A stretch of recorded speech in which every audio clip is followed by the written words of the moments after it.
outlines into your mind so that the theme may fall into right places in your thoughts. There are 4 phrases which have for long been bandied about among so-called occultists and esotericists. They are glamour, illusion, Maya, and the expression, the dweller on the threshold. They all stand for the same general concept, or some differentiation of that concept. Speaking generally, the interpretations have been as follows, and they are only partial interpretations, and are almost in the nature of distortions of the real truth, owing to the limitations of the human consciousness. Glamour has oft been regarded as a curious attempt of what are called the black forces, to deceive and hoodwink well-meaning aspirants. Many fine people are almost flattered when they are up against some aspect of glamour, feeling that their demonstration of discipline has been so good that the black forces are interested sufficiently to attempt to hinder their fine work by submerging them in clouds of glamour. Nothing could be further from the truth. That idea is itself part of the glamour of the present time, and has its roots in human pride and satisfaction. Maya is oft regarded as being of the same nature as the concept promulgated by the Christian scientist that there is no such thing as matter.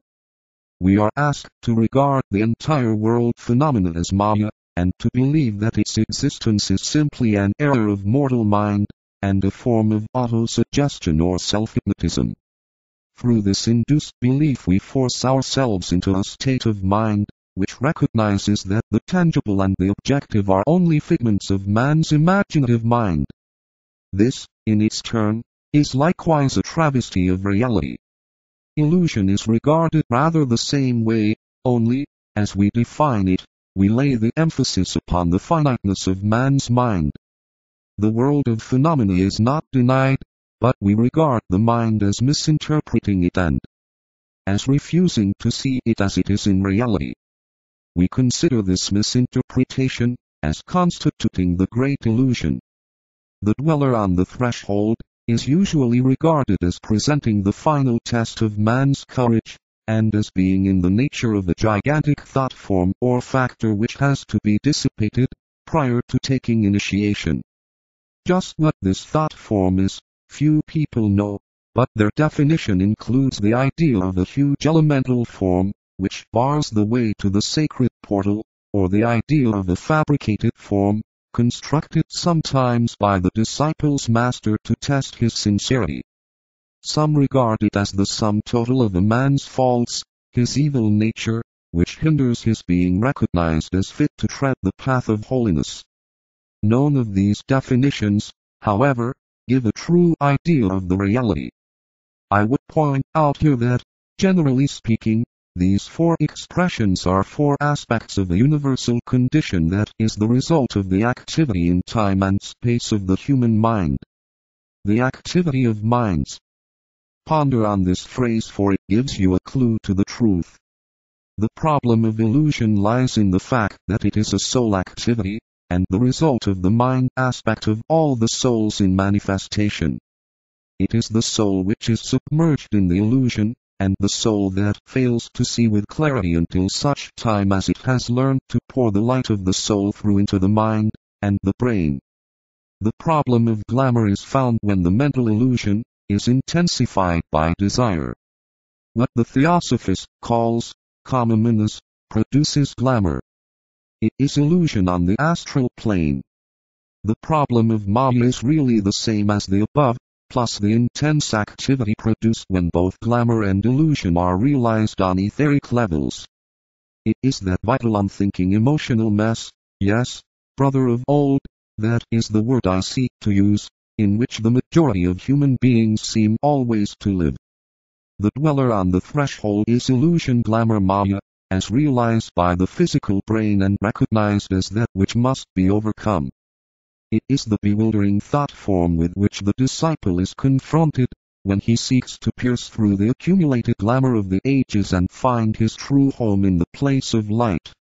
The above are necessarily only generalizations, and the result also of the activity of the analytical mind, but they serve to embody a part of the problem in words and to convey to your minds a definite thought form of what we shall later discuss in detail. As to the causes of this world condition, what can I say, brother of mine, which will convey meaning to your minds? The cause lies far back in the consciousness of the imperfect gods. Does that sentence really mean aught to you? But little, I fear. We must descend into the realm of greater practicality, and only deal with the matter, as far as it concerns humanity. Planetary illusion will later be briefly dealt with, but the immediate problem before man, and the significant contribution of the disciple is the dissipation of much of the glamour in which mankind is immersed and which, during the coming Aquarian age, will largely disappear in connection with the astral life of the race. The point I would here make is to call attention to the fact that it is in meditation and in the technique of mind control that the thinkers of the world will begin to rid the world of illusion.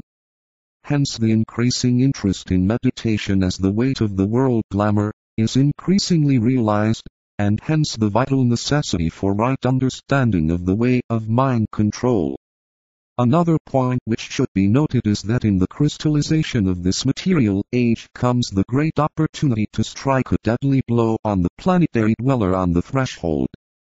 The reaction at this time, through the stress of circumstances, is bringing about a more spiritual understanding, and a reorganization of human values, and this is part of the process whereby a vital part of the world glamour may be dissipated if only all men of goodwill within the world aura adhere to their appointed task. When the Buddha was on earth and achieved illumination, he let in a flood of light upon the world problem through his enunciation of the Four Noble Truths. His body of disciples, and his 900 arhats formulated those four great truths into a structure of dogma and doctrine that by the power of collective thought has greatly helped in the attack upon the world illusion.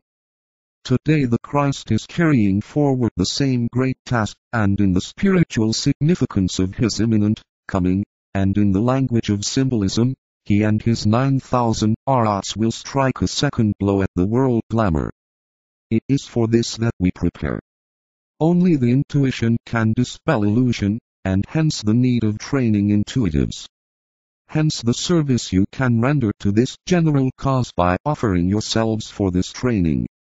If you can overcome glamour in your own lives and if you can, therefore, comprehend the nature of illusion, you will help in a.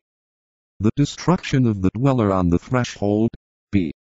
The devitalizing of the general Maya, c. The dissipation of glamour, d. The dispelling of illusion. This you have to do in your own lives, and in the group relation. Then your more general contribution will help in the wider human issues. The acuteness of the intellect, and the illumination of the mind, plus love and intention will accomplish much. To this service, I reiterate my call. During the next few months I would suggest that you do three things. 1. Define in your own words and as the result of meditation, your understanding of the four expressions with which I have been dealing. I ask for a real analysis, and not just 4 sentences of definition. Before I enlarge upon this subject, I would like you to organize your minds on the matter, using definitions as a guide to your thought, yet stating the problem as you see it, and seeking to see the differences existing between these 4 aspects of the world glamour. 2. Say each day, with care and thought, a very familiar prayer, the Lord's Prayer. It has many meanings, and the trite and usual Christian significance is not for you. Ponder on this most ancient formula of truth and interpret it entirely in terms of a formula for the dissipation of illusion. Write an exegesis on it from this angle, taking it phrase by phrase and regarding it as giving us 7 keys to the secret of the elimination of glamour. The formula, which is not essentially a prayer, can be divided as follows. A. Invocation to the Solar Lord. B. 7 sentences, embodying 7 keys for the dissipation of illusion. C. A final affirmation of divinity. Use your intuition and apply these all to the subject of glamour and see at what knowledge you will arrive. Then write it down in the form of an interpretation or article and we may arrive at much value. 3. Keep a copy of your full moon record and, at the close of 6 months, subject it to a careful analysis and see what is the sum total of gain. Divide your analysis into the following heads, and express your understanding of the phenomena. A. As to any real contact. B. As to any color contact or phenomena. C. As to any other phenomena sensed, or seen or heard. That we may all go forward into greater light and understanding, and that the light may shine upon the vertical way of the disciple is my prayer and aspiration for you. Section 1. The nature of glamour. In the preceding pages we dealt with certain definitions of the words, frequently used interchangeably, dealing with illusion and glamour. We found that 1. Illusion is primarily of a mental quality, and was characteristic of the attitude of mind of those people who are more intellectual than emotional. They have outgrown glamour as usually understood. It is the misunderstanding of ideas and thought forms of which they are guilty, and of misinterpretations. 2. Glamour is astral in character, and is far more potent at this time than illusion, owing to the enormous majority of people who function astrally always. 3. Maya is vital in character, and is a quality of force. It is essentially the energy of the human being as it swings into activity through the subjective influence of the mental illusion, or astral glamour, or of both in combination. 4.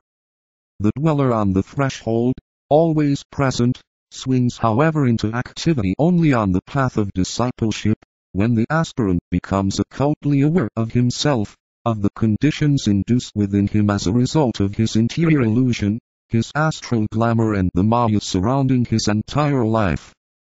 Being now an integrated personality, and no one is a disciple, my brother, unless he is mental as well as emotional, which is a point the devotee oft forgets. These 3 conditions, with the preponderance of the effect in one or other of the bodies, are seen as a whole, and to this whole the term the dweller on the threshold is applied.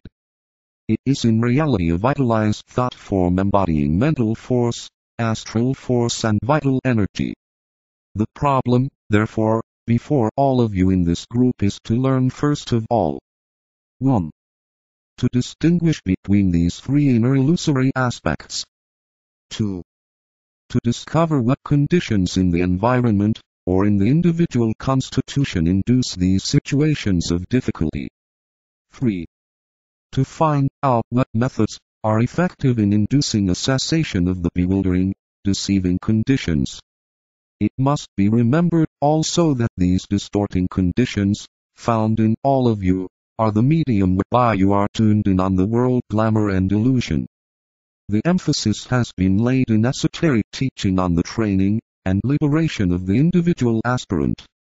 This is, of course, necessary, for the mass is made up of the individuals, and in the steady release from the control of these inner delusions will come the eventual clarification of humanity. Therefore each of you in this group must of necessity work separately, and apart with himself, and learn to induce those conditions of clarity and truth which will overcome the ancient rhythms and deep-seated habits and thus steadily